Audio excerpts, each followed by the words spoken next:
Hi guys, welcome back to the Literary Archives. Today we are reading and analyzing The Village Blacksmith by Henry Wadsworth Longfellow. So let's get started.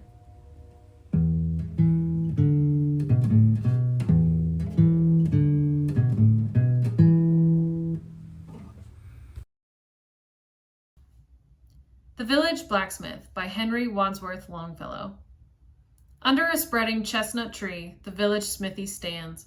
The smith, a mighty man is he, with large and sinewy hands, and the muscles of his brawny arms are strong as iron bands. His hair is crisp and black and long, his face is like the tan, his brow is wet with honest sweat, he earns whatever he can, and looks the whole world in the face, for he owes not any man. Week in, week out, from morn till night, you can hear his bellows blow, you can hear him swing his heavy sledge, with measured beat and slow, like a sexton ringing the village bell when the evening sun is low. And children coming home from school look in at the open door. They love to see the flaming forge and hear the bellows roar, and catch the burning sparks that fly like chaff from a threshing floor. He goes on Sunday to the church and sits among his boys. He hears the parson pray and preach. He hears his daughter's voice singing in the village choir, and it makes his heart rejoice. It sounds to him like her mother's voice, singing in paradise. He needs must think of her once more, how in the grave she lies, and with his hard, rough hand he wipes a tear out of his eyes. Toiling, rejoicing, sorrowing, onward through life he goes. Each morning sees some task begin, each evening sees its close. Something attempted, something done, has earned a night's repose. Thanks to thee, my worthy friend, for the lesson thou hast taught. Thus at the flaming forge of life our fortunes must be wrought. Thus on its sounding anvil shaped each burning deed and thought. So one of the first things we can look at when we start to analyze this poem is the rhyme scheme. You'll notice that if you look at stanza 1, the second, fourth, and sixth line rhyme. So stanza 1, we have stands, hands, and bands. That alternating rhyme pattern continues through all 8 stanzas. So I'm not going to write the little letters today, but I am going to go in and underline where all of those rhyming words are, just so that I have a reminder for it if I need it later on.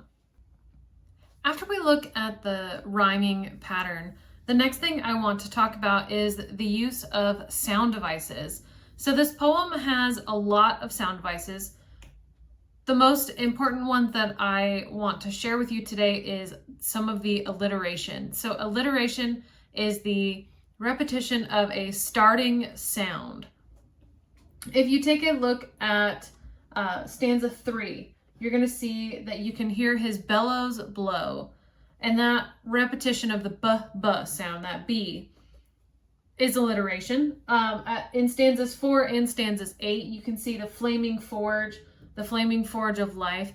Both of those are examples of alliteration, the FF, the flaming forge. And I think what is really beautiful with both of those examples is the additional sense of imagery that the alliteration brings. One more in stanza 5 that's worth mentioning is when it says the parson pray and preach. He can hear the parson pray and preach, that p sound. Again, it adds some depth to what Longfellow is trying to convey to his listener. After we look, in addition to some really strategic alliteration, there are a couple similes that I think are really worth noting here. So in the first stanza, it says, and the muscles of his brawny arms are strong as iron bands. It is a semi-common simile here. You're comparing the muscles of his arms to iron bands, but what I think that this says about the blacksmith is it kind of brings in this idea that he's unbreakable, right? He's strong, but he's unbreakable. If you then continue on to stanza 3, you can hear him swing his heavy sledge like a sexton ringing the village bell. That builds on another figurative device that Longfellow uses really well, imagery.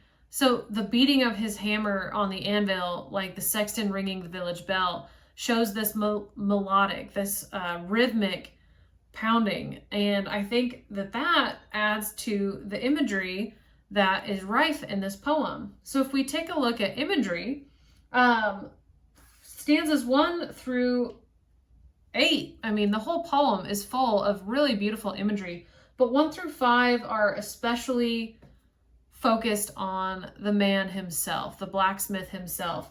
And they describe his day-to-day, they describe what he looks like, what he's doing.